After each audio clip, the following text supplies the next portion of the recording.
हरियाणा सरकार ने एक स्लोगन दिया था, बेटी बचाओ बेटी पढ़ाओ। लेकिन बहुत लंबे समय से बेटियों को मौका नहीं मिल रहा था। और आज इस चुनावी इलेक्शन में सरपंची का इलेक्शन हुआ, बेटियों को बहुओं को भरपूर समर्थन मिला, लोगों का प्यार मिला और गांव में सरपंची की जो चौधर है महिलाओं के सिर पर एक ताज बनकर ठहरी है। उनसे एक महिला है, से मंजू रानी हमारे साथ मौजूद है। उनसे जानने का प्रयास जरूर करेंगे, क्या उन्होंने वादे किए और लोगों का उनके प्रति क्या रुझान था। सबसे पहले आपको बहुत बहुत मुबारकबाद, आप सरपंच जीते हो। धन्यवाद सर। तो क्या कहेंगे, लोगों से कैसे अपने वादे किए और उनको पूरा करने का कैसा सपना है? सर मैंने चुनाव में वोट मांगते समय कोई किसी प्रकार के वादे नहीं किए, क्योंकि मेरा सिर्फ यही मानना है कि ना किसी प्रकार के वादे करके हम काम करके दिखाएं और लोग उनको बताएं कि हमने क्या किया आने वाले टाइम में। और सर कुछ मेरा इस तरह का इलेक्शन का वो रहा कि मेरे को बहुत आशीर्वाद प्राप्त हुआ लोगों से, और बहुत अच्छा चुनाव का हमारा वो रहा। बहुत अच्छे लोगों ने मुझे आशीर्वाद के साथ बहुत अच्छी पदवी पे वो किया है जी, बहुत प्यार दिया। तो मैं यही चाहूंगी कि मैं कोई किसी भी प्रकार के झूठे वादे ना करके इस गांव की का विकास विकास। करके दिखाऊं और अच्छे से काम करूं। जो काम किसी कारणवश पिछले उस प्लान में नहीं पूरे हो पाए, हम उन्हें पूरा करें। महिलाओं का विकास करें। कुछ हमारे गांव से ज्यादातर महिलाएं घरोंडा या करनाल कार्य के लिए जाती हैं, तो उनको बहुत परेशानी आती है। जैसा कि हसनपुर से बाईपास तक जाने के लिए भी कोई सुविधा नहीं है। तो बहुत सी सुविधाएं हैं जो मैं चाहती हूँ कि हसनपुर में मैं महिलाओं के लिए, बच्चों के लिए, शिक्षा के लिए करने का प्रयास करूंगी। गांव में शायद आप इन्हीं दिनों में ज्यादा घूमे होंगे, पहले जब से आपकी शादी हुई है, तो आपको और गांव में क्या कमियां दिखाई दी जो आप जल्दी से पूरा करें? सर बहुत सारी कमियां नजर आ रही हैं। जैसे कुछ तो कूड़े कूड़े को लेकर है। गांव की मेन सड़कों पर जहां से एंट्री स्टार्ट होती है दूसरे गांवों से आने के लिए, कूड़े का बहुत बुरा हाल है। नालियों का बहुत बुरा हाल है। तो कुछ काम ऐसे हैं जिनको मैं बहुत कोशिश के साथ सर एक अच्छा गांव, एक स्वच्छ गांव बनाने की कोशिश करूंगी। और एक शिक्षा को लेकर भी सर मेरा कुछ मोटिव है कि भाई 10th तक स्कूल है हमारे गांव में, +2 तक हो, बच्चियों को बाहर ना जाना पड़े। तो महिलाओं की सुरक्षा के लिए क्या रहने वाला है, क्योंकि गांव में आज भी अगर महिला या किसी की बेटी गांव से बाहर जाती है तो अलग अलग तरह की सौ तरह की बातें की जाती है, उनको लेकर क्या रुझान है? सर मेरी कोशिश यही रहेगी कि भाई बेटियों को लेकर, बहुओं को लेकर हर प्रकार की सुरक्षा का प्रावधान किया जाए और उन्हें किसी प्रकार की कोई समस्या ना हो। तो गांव को डिजिटल बनाने के लिए सीसीटीवी कैमरास भी लगाए जाएं। बिल्कुल सर, हमारी कोशिश यही है कि डिजिटल बनाने के लिए गांव के चारों तरफ कैमरे हों, किसी को किसी भी प्रकार की असुविधा का अनुमान ना हो। और मैम, गांव में नशा बहुत है, ऐसा कोई गांव होगा जिसमें नशा ना हो, जिससे युवा भटकते हैं, उनके परिवार वाले तंग रहते हैं और पूरा देश का नाम कहीं ना कहीं सुर्खियों में रहता है। इस चीज को लेकर आप नशे को दूर करने के लिए जो स्टेडियम है उसको भी सुचारू रूप से किया जाएगा। जी सर बिल्कुल। वैसे तो हमारे गांव में पहले ही स्टेडियम की व्यवस्था है, पर उसमें जो जो भी त्रुटियां हैं किसी कारणवश रह गई हैं, नहीं पूरी हो पाई, बच्चों को खेल की सारी सुविधाएं नहीं मिल पा रही, अच्छे कोच नहीं मिल पा रहे, तो मैं वो भी प्रयास करूंगी कि मैं हर चीज अपने गांव के बच्चों को दिलवा सकूं सरकार से।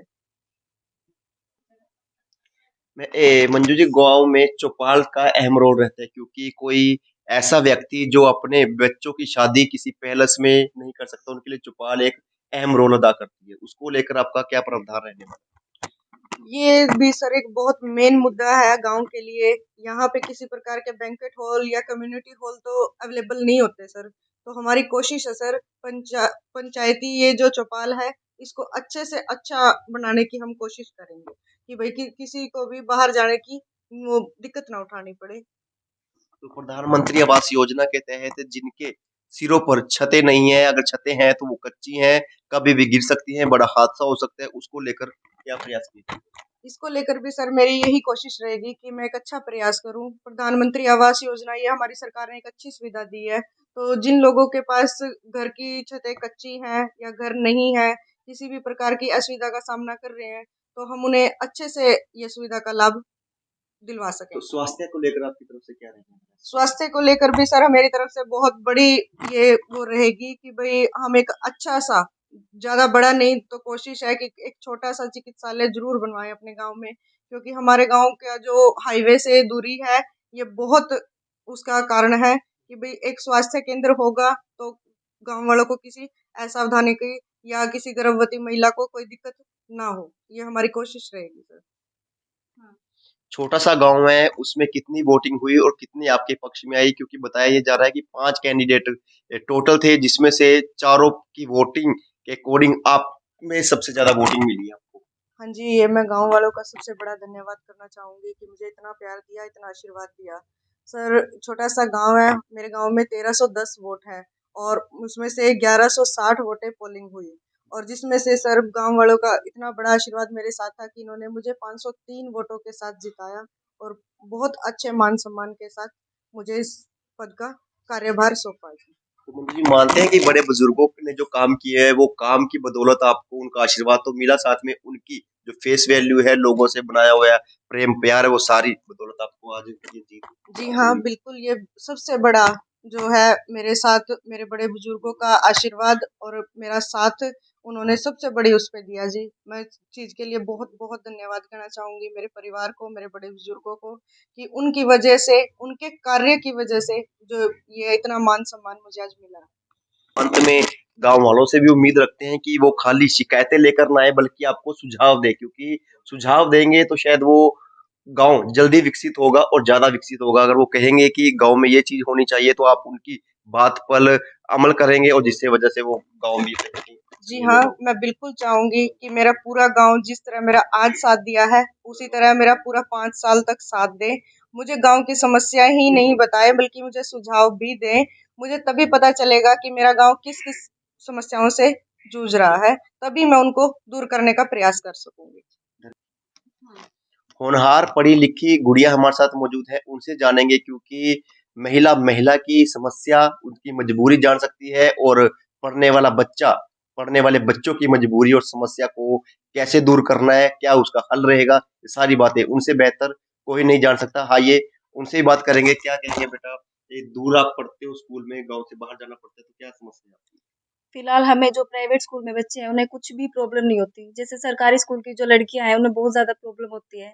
जैसे बाहर निकलती हैं तो लोग ताने भी देते हैं कि क्यों जा रहे हैं, किस वजह से जा रही हैं। तो हम चाहते हैं कि भई उनका कुछ समाधान हो, उनके लिए कुछ बसें प्रोवाइड की जाए या फिर गाँव में कुछ अच्छी सुविधाएँ हों। और जो इस गाँव की सबसे बड़ी समस्या है वो बच्चों के लिए पार्क, क्योंकि बच्चों को घर में ही खेलना पड़ता है, किसी के घर में जगह नहीं होती खेलने के लिए या फिर बाहर उनके पेरेंट्स भेजते नहीं है उन्हें। तो हमारी यही है कि हम सबके लिए पार्क बनवाएँ, अच्छा-सा सबके लिए।